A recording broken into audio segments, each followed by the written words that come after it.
NPP for Kofi Bentil Akasa. Now it's all about Ablekuma North and Semui. Now you see Kofi Bentil sometimes Sabapano minim near oji wo politics mo. Minim. Like Kofi Bentil ever so today say is he misbehaving for the past 8 years no antikrum hana. They be me say dino amfa ufia kwai no sorry say kwai na amfa ufia ana kwai na mbu dan ya wo say tini ebe bu dan to go be hu say yes kwai ne ntini Ablekuma North nsem ya edi Kofi Bentil ekopie joy news so ende na ende Kofi Bentil TV so advocate say yempam EC officials no nwanwa pa moma ntie no nsem no mbra na yendi nkomo kakra nyamtobo ase na tie Kofi Bentil tie no heart's desire, but it is only fair for them to do this. I believe it is God's way of preventing chaos in Ablekuma North and Ghana at large. The party leadership has engaged us and urged us to cooperate with the process, so we accept it. Shouldn't this be the language the NPP should be speaking? Absolutely not. And please don't bring God into these things. He gave us a brain. He expects us to use it. He created an earth and put all these things in it. And today we are doing all kinds of fantastic things. Somebody can take a hat from somebody else, put it in another person, sew it up and send the person walking. So God has given us enough to handle our issues. This is not about that. There are a few times that you agree entirely with someone, and I'll get to that. Because we agree with us, you didn't get here. And you need to note that Imani's position is not recent. We've been sounding the warning about the EC for about 10 years. And specifically about this EC. So if you say I should frame it, this is how I look at it from a point of view of an analyst who has been looking at this institution. I have taken them to court and won. They refused to implement it. We have taken them to Shraj. We have challenged them on the figures. We've been ridiculed, etc. We've maintained our position. Today, people are seeing what we are talking about. The politicians haven't changed. The political parties haven't changed. Okay? And you can expect that they will fight for what, for whatever is worth. Because when you say you agree with the NDC chairman. Yes, I agree. He says they are not fit for purpose. The first three of them, they should be removed. We agree. I'll come there. So I'm framing it. And I'm starting by saying there's a history.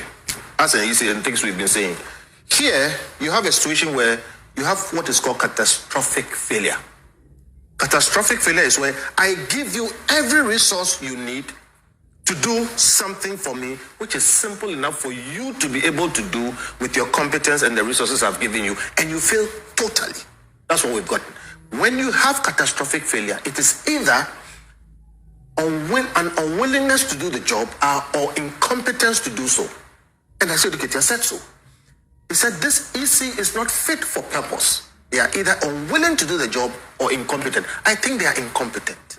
They have shown it over and over again. For the first time in our lives, after 30-something years of a democracy, we had SAL go for 4 years without representation. Today, we have an empty seat. All right? Now, go to the facts to show that they are incompetent. Okay? You have a statement where they've said, okay, I won't read it again. They've said that we have 3 problems. We need security to go and fix it. Under oath in the court. When you have those facts under oath in the court, you stick to them. Why have they changed it? And you know what? When you change things like this and you just decide you are going to, shift positions, serious matters like this, if we were in a situation where they could be fired, they should have been fired long ago. And if they were not fired, it would be the irresponsibility of the person who should have fired them. But here we have a constitution where they cannot ordinarily be fired. That's why I agree with the student here. Listen, I think all the 3 should go. They should resign. If they don't resign, This is one of the few cases, in fact, the only case I remember. We had our issues concerning the EC before this present EC. There were some issues during Charlotte's time. We engaged there, she was working on some of them, and then she went. In this particular case, in Charlotte's case, I wasn't happy with the removal of Charlotte and the way it went, because we predicted that if this goes this way, then every politician will come and they will keep removing people. In this case, I will be happy if they move to remove all the three. And this is not the first time I'm saying so. Because we've had this catastrophic failure, and again, because of time, look, if you assemble the facts as we have them, okay, what happened in Ablekuma North? They came out and said... Just a second, staying with the remove them thing. I thought you had joined us on the campaign that we need to refine the law so that not every mistake or error or misconduct of such officers must lead to removal. Yes. They should, like all of us, when we take a misstep somewhat in our places of employment, we may get a reprimand, we may get a suspension, we may get some punishment, but not the ultimate removal. I said, in all the other cases, we have been against it. So, in that sense, I agree with you. And that position still remains. But I also said that this is the one case where there is no room for reprimand or whatever it is. And this is the one case where consistently this group has shown themselves incompetent and unwilling. And this is the one case where this same group, after all, I don't have the time to go through the litany of things, but here you have a situation where they have gone to court under oath and sworn that this is the problem they have. Then they come back and they shift the position. This one group is not credible. They are not competent. They should go. And I said, they should resign. That's the easiest way. If you don't know your job, leave it. But if they don't resign, they should be removed. Look, this country is more important. I was going to make the point before you came that. If you assemble... The same point. The same point. If you assemble the facts of Ablekuma North, call 5 SHS students and assemble the facts, they will unanimously tell you that the EC is at fault. This is a matter of incompetence. And if you have this level of catastrophic failure, which is so obvious, even from court documents, why are we jumping? Can I get a consistency Yes. in your advocacy on this matter of removal? When Dampare was being hounded out, my position was the same as I suggest now, that if he had committed some sins, it was possible to sit down with him and take a correctional approach that you have done A, B, C wrong. We'll give you X time to remedy them and to not, as it were, chart this path. Rather than say the only way out is to remove you. I hear you don't believe at the point. Look, I thought you supported me there. Now you are saying that people have committed some mistakes and I errors. believe you are They must be forcing me removed. to elaborate further. I still support that position. Okay? And I don't want to personalize this to Dampare. But all these states, actors and whatever it is, there are sufficient processes. In the case of EC, all right, these are not available. You don't have a situation where there's a police council or an EC council. It is not there. The only way out is for them to resign, because they themselves have resisted. I remember, because I was part of this, from when attempts were made to audit them. And auditing was proper. Later on, it was declared that, yes, that was proper. They resisted it. We made attempts. There are IT experts that can prove that you can't buy an expensive printer and only use the fax function.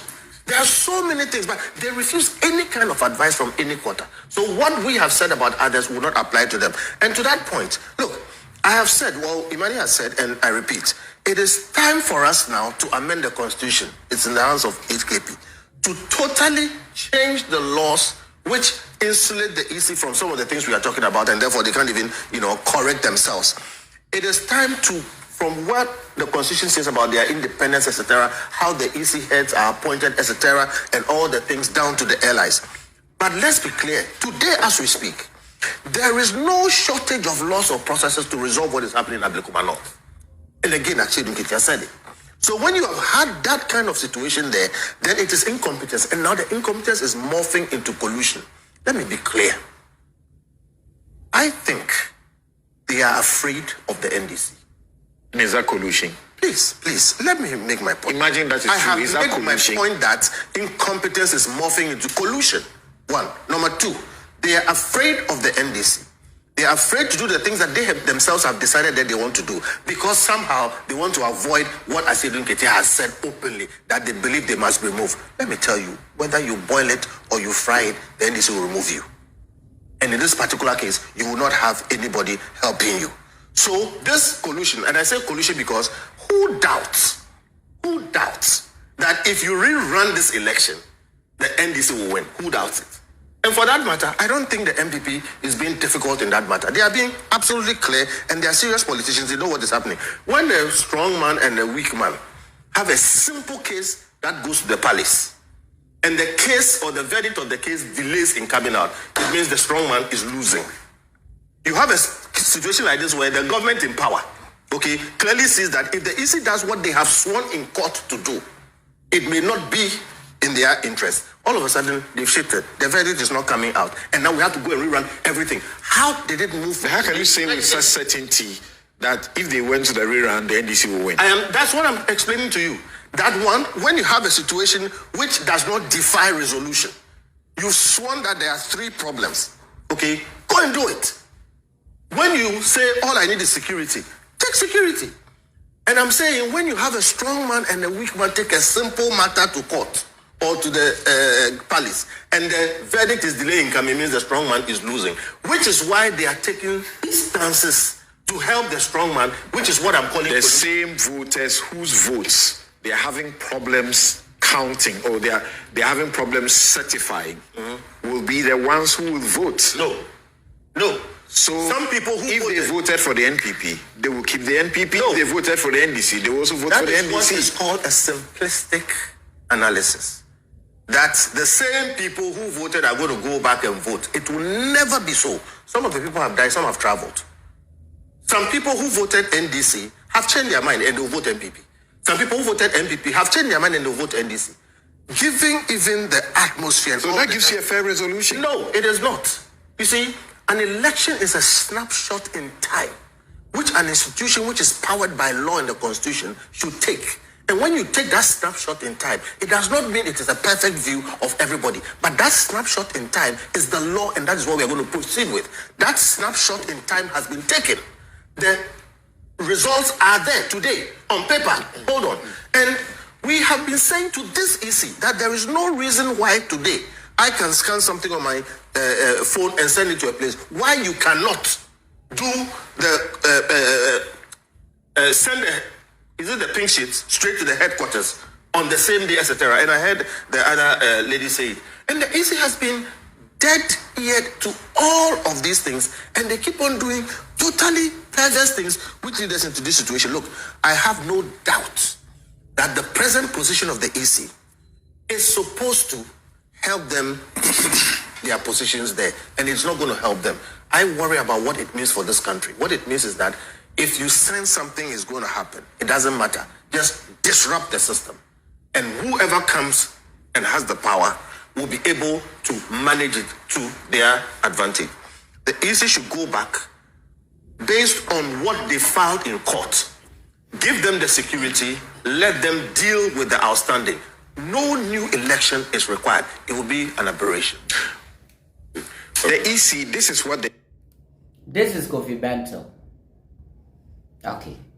Now, Mr. Kofi Bentil say, Ente Senka Ablekuma North rerun of the election no Amba Kobe hun sanyansa we akwatena TV so akansem we. That's the question. We are Ghana ni nasa wo hwa Mrs. a Bisa Kofi Bentil say anywhere obehunu bisa say Entinka Ablekuma North election rerun we amba anka onhun se isi no eye niama bia entwaye because listen Ghana for static can electoral commission mistakes in yande. Kofi Bentil should not sit on TV and make it look like say isi no afe na obey mistakes. Ghana for static can electoral commission asem enyende.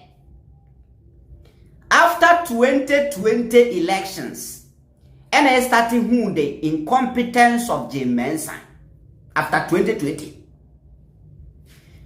even after the 2020 elections, you know, small mistakes be by registration hun 7 year. Even yeba to aba. Na NPP for shada catcher easy say one shada transfer vote anyhow. To be to about pussy gane transfer the akoto tamale. Obi to sablugu and then vote a hobungurugu. Obi to boku and vote a hoy. Send beya. The person who will vote for NDC will find it difficult to go and vote for the NDC on 7th December. When in our course, Ghana, even registration, and I say, in a polling station, piano. Me try easy mistakes. Registration, and I say, in a polling station, piano, under Jean Mensah was in the district headquarters. Kenya wanti. Audit na semba krum ha. Electoral Commission mismanagement. Even ye kwakwa two about few days left. Na ye timi kwakwa chinkrofo. No of Electoral Commission papers go bag mo ye se omu EC officials mu di free here o ma dane mu. Nti yembisa Kofi Bentil say sa niama we ye koso. Ana ya complain say EC adwuma nso ani no. That time ana favor MPP no. MPP no. Enuntina wan kasa na say afe na all notice say EC no were incompetent. Because Kofi Bentil cannot tell me say sir in sema media tudwa we nyina sinu wante. He was in this country. No krumha. And when Chira say Kofi Bentil afedie one say o kasa na baby fifin o baby o say o support ya say do nketia. MPP for we ya na kan say ase do nketia. Onja say o sabotage EC no. And then Kofi Bentil to TV say o support say yen saki Jean Mensah ne boss manasare. Adenya because of Ablekuma North election rerun nko. This only this so maja. Munshani amudi ye NDC for the 8 years. Huh? Only this so much because of this no Kofi Bentil say afedie easy na no mo MPP for defend no and those say easy ni easy boni nti yam pamom te Mr. Kofi Bentil anka Ablekuma North asem we yam ma ko betina TV so akase yen saki easy officials no ka won kada yen sisa o mumponi o new easy official mbayo ba wa ho Crofowing cannot correct. You catch them. MPP, they are liars. Kofi Bentil knew, share. Or say, Annie, share. SHS students will have done a better job in resolving the Ablekuma North issue. And then Kofi Bentil, catch them say even SHS student for nkwada omo SHS ko metima den are resolving Ablekuma North issue no very well than EC. And now the EC compare SS for MPP wo power na EC misbehave Jimmy Yens and fun. Ye catch them say no, these people ombe boy democracy dachi. Ombe say ade a ye kan MPP for mususo so munhwe ye ebe sane abesi mo aboboa no. Mo catch say EC independent ye nka ya ntum. And then Kofi Bentil now the MPP ni ba obi enu machi ala omo si EC ni ye no and do si yen saki EC because Ablekuma North rerun no kwa MPP favor munti no yenya dan o si yen saki Jean Mensah na NDC for intimidate omo uji nkrofo wedi wenum chema dwen